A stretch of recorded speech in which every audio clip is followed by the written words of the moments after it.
बिस्मिल्लाहिर्रहमानिर्रहीम, अस्सलाम वालेकुम। Welcome to jobs update with Rahman. ASF act को आज हम डिस्कस करेंगे। एएसएफ एक्ट क्या है। मैंने एएसएफ एक्ट का जो लेक्चर है वो ग्रुप में डिस्कस किया था, ग्रुप में भेजा था। बच्चों ने ये कहा कि सर हमें इसके बारे में गाइडलाइन दें, हमें इसको समझा दें, हमें एएसएफ एक्ट के बारे में कुछ समझ नहीं आ रही। तो उसके हवाले से आज हम एएसएफ एक्ट को डिस्कस करेंगे, एएसएफ एक्ट के बारे में, और एएसएफ एक्ट किस लिए ज़रूरी है और इसके क्या प्रोस्पेक्टिव्स हैं। तो चलिए शुरू करते हैं। एज रिकमेंडेड अप टू दिसंबर 2012 जो है एएसएफ एक्ट में अमेंडमेंट हुई थी, चेंजेस आए थे 2012 में। एक चीज़ हो गई। उसके बाद हमारे पास ये है the gazette of Pakistan extra ordinary published by authority Islamabad. ये जो एएसएफ एक्ट है ये 18 दिसंबर 1975 को पाकिस्तान की गजट में ऑफिशियली जो है पब्लिश हो चुका था। ठीक है जी। पार्ट 1 में हमारे पास क्या आता है, acts, ordinance, president's order and regulation. Part 1 जो है वो एक्ट है वो, और प्रेसिडेंट के ऑर्डर्स के साथ जब साइन होके गजट में पब्लिश हो गया। ठीक है जी। National assembly secretariat 18 December 1975. The following act of Parliament received the assent of the President on 13 December 1975 and hereby the published for general information। यानी कि जो एएसएफ एक्ट 1975 है वो 13 दिसंबर 1975 को प्रेसिडेंट से साइन होकर चला गया और 18 दिसंबर को जो है वो पब्लिश हो गया। ठीक हो गया जी। ये एक होगी चीज। ये हमारे पास एक एमसीक्यूज बेस्ड क्वेश्चंस आ सकते हैं कि किस डेट को ये बना था और किस डेट को ये पब्लिश हुआ था, किस डेट को इसके साइन हुए थे और ये कौन सी गजट में है। ठीक है, वो सारा कुछ मैं आपको आपके ग्रुप में भेज दूंगा। ठीक है जी। उसके बाद नेक्स्ट हमारे पास है जी कुछ ये इसके चैप्टर्स हैं। इसके 5 टोटली चैप्टर्स हैं जिसमें डिफरेंट टाइप्स के सेक्शंस हैं। ठीक है, उन सेक्शंस को आपने उसी तरह ही याद करना है जैसे एज इट इज वो सेक्शंस हैं। ठीक है, इसमें हमारे पास फर्स्ट चैप्टर है। आपने जस्ट चैप्टर्स जो हैं उनकी ना ये जो उनके पॉइंट्स हैं, टाइटल्स हैं, उनके बारे में आपने ज़्यादा जो है वो नॉलेज रखना है, उनको ज़्यादा फोकस करना है। जब आपको टाइटल का पता लग गया तब आपको ये अंदाजा हो जाएगा कि ये कौन से चैप्टर का क्वेश्चन है और कौन से चैप्टर से ये क्वेश्चन आ चुका है। ठीक है, आपका 10 नंबर का पेपर आएगा इसमें से। ठीक है, आप 10 नंबर इसमें से इजीली कवर कर सकते हो। ये इतना मुश्किल नहीं है, इतनी रॉकेट साइंस नहीं है। आप इसको पढ़ो। ठीक है, और इसकी जो है उर्दू का मटेरियल इसी एएसएफ एक्ट का जो है उर्दू में ट्रांसलेशन मैंने वो ये इसके नीचे जो है वो लिख दी है। आप उसको पढ़ें। ठीक है, और उसको उर्दू में पढ़ के देखें और फिर दोबारा से इंग्लिश में पढ़ के देखें। जब पढ़ लोगे तो फिर इसको बाद में आपको ये एनालाइज हो जाएगा, आपको आइडिया हो जाएगा कि आप कितना आपका जो है एएसएफ एक्ट कवर हो चुका है। राइट। तो इसके बाद हमारे पास फर्स्ट चैप्टर नंबर फर्स्ट है जो उसमें पहला टाइटल है जी short title extent application and commencement. ठीक है, इसका मतलब ये है कि this act may called the airport security force 1975। हमारे पास जो पहला पॉइंट है वो है जी this act may called airport security force 1975। एक चीज हो गई, it extend all aerodrome, airport and all civil aviation authorities, stations, centres और ऑफिसेज इन पाकिस्तान। ये याद रहे कि एएसएफ एक्ट जो है सिर्फ और सिर्फ एयरपोर्ट और एरोड्रोम्स और ऑल सिविल एविएशन अथॉरिटीज और स्टेशंस और उनके सराउंडिंग्स में जितने भी ऑफिसेज आते हैं उनके ऊपर लागू होता है। ठीक हो गया। And all Pakistan air services activities relating to the civil aviation authorities. आप इस चीज को समझ लें कि जो हमारे एयरपोर्ट के ऊपर जितने भी काम हो रहे हैं जो कि सिविल एविएशन अथॉरिटीज के अंडर हैं, ठीक है, हमारे एरोड्रोम्स के अंडर हैं, हमारे एयरपोर्ट्स के अंडर हैं, वो सारे के सारे एएसएफ एक्ट के थ्रू ही प्रॉपर चैनल होते हैं। ठीक हो गया जी। आप इस चीज से रिलाई करेंगे। ठीक हो गया।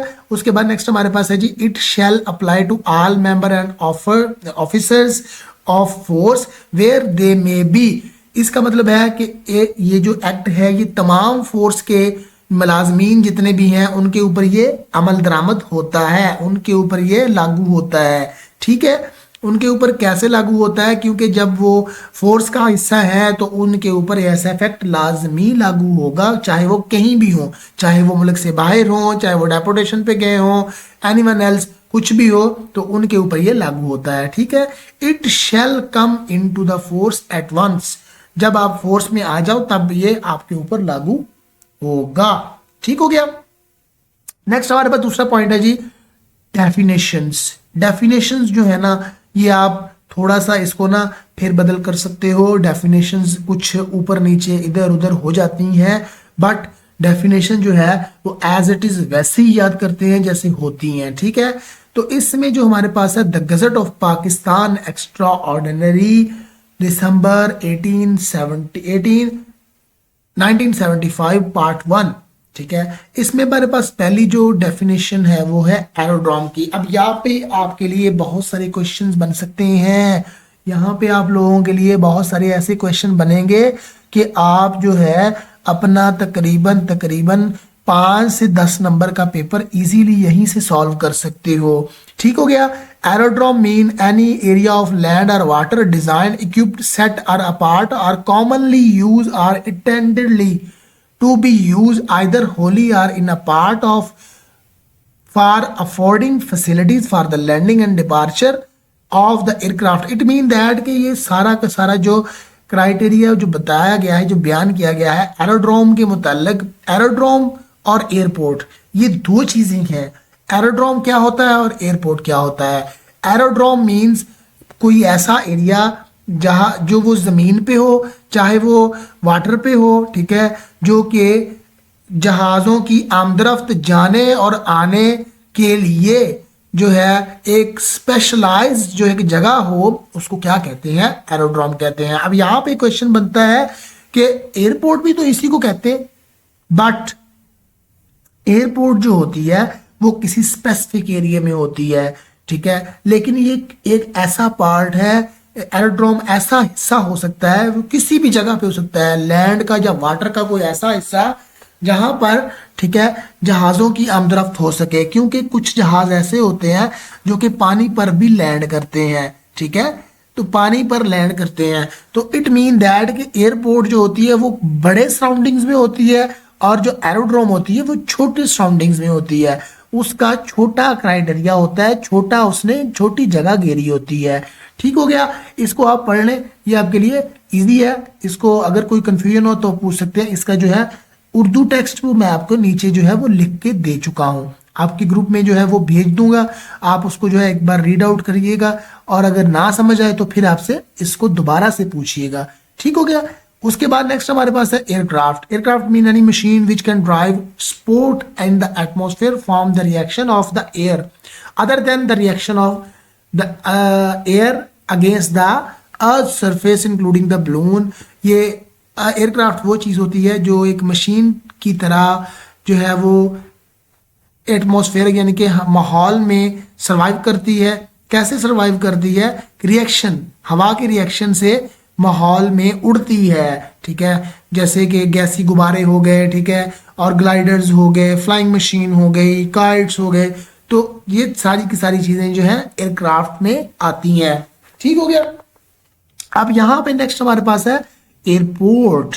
मैंने पहले बताया एयरपोर्ट और एरोड्रोम का डिफरेंस, ये क्वेश्चन पेपर में पिछली बार आ चुका है। ASF as a inspector FPSC 16 BS16 scale में 2024 में ये पेपर में क्वेश्चन आ चुका है। ठीक है, तो इसके बाद हमारे पास एयरपोर्ट के बारे में क्या हम देख सकते हैं कि हमारे पास लिखा हुआ है कि airport mean an aerodrome at which facilities have in the opinion of the federal government have sufficiently developed to be importance of civil aviation। it mean that कि civil aviation और federal government जो है उनकी बदौलत जो है एक well facilitated जगह, एक वेल फैसिलिटेटेड इन्वायरमेंट जो कि एक एरोड्रोम हो सकता है, जो कि एक वेल फैसिलिटेटेड ठीक है। फैसिलिटेटेड एक एरोड्रोम हो सकता है किसी ऐसी जगह पे जहां पर तमाम सहूलियात मैसर हों, उसको हम क्या कह सकते हैं, एयरपोर्ट कह सकते हैं। ठीक हो गया। Air side, air side mean an aircraft for any purpose of civil aviation, ठीक है, whether aerial work or public transport port or otherwise. It mean that कि एयर साइड जो वो होती है कि जहां पर aircraft for purpose of civil aviation, जो कि सर्विस होती है एयरक्राफ्ट की, ठीक है, जहां पर एयरक्राफ्ट खड़े होते हैं, ठीक है, और वो किस काम के लिए खड़े होते हैं, या तो वो पब्लिक ट्रांसपोर्ट के लिए काम आते हैं या फिर एरियल वर्क जो कि ये ले जाने और लाने के लिए, सामान ले जाने और लाने के लिए, ठीक है, एयर साइड। तो दूसरे जहाज भी वहां पे खड़े होते हैं, लाइक एयरफोर्स का होता है जैसे C-130 है, वो एक सामान उठाने और ले जाने और लाने वाला जहाज है, ठीक है। इसी तरह एयर साइड उसे बोलते हैं, ठीक है ना। उसके बाद फिर हमारे पास है कॉम्पिटेंट अथॉरिटी, ठीक है। ये सारी की सारी जो है डेफिनेशंस हैं, इनको 2 से 3 बार पढ़ के देखें, आप इसको इजीली कवर कर लोगे, ठीक है ना। उसके बाद हमारे पास है जी air side, sorry air service के बाद एयर साइड, ठीक है ना। Air side mean the movement of area aerodrome adjacent train and the building and the portion therefore access which is controlled by the force. इस चीज को आपने याद रखना है, ये जो वर्ड है ना, ये जो लिखा हुआ है द फोर्स, इसका मतलब ये है कि एयरपोर्ट के ऊपर ऐसी जगह, ऐसा मुकाम, ऐसी टाइप ऑफ द बिल्डिंग जो कि किसी ऐसी जगह पर हो जहां पर एयरपोर्ट सिक्योरिटी फोर्स की तमाम जो है वो कंट्रोल हो, उनकी एक्सेस हो, वहां पर पूरे एरोड्रोम पर उनकी एक्सेस हो। वैसे तो ओवरऑल एक्सेस उनकी ही होती है, बट वो उनके कंट्रोल में हो, ठीक है, उसको एयर साइड कहते हैं, ठीक है। और इसके बाद हमारे पास आता है competent authority. Competent authority means or authority or design such by the federal government. Competent authority में असिस्टेंट डायरेक्टर आ जाता है, ASF इंस्पेक्टर आ जाता है, ठीक है, डिप्टी डायरेक्टर आ जाता है, और हाजिर मेजर जनरल जिसे हम एयरपोर्ट सिक्योरिटी फोर्स का चीफ कहते हैं, ठीक है, उसके बारे में नेक्स्ट हम पढ़ेंगे।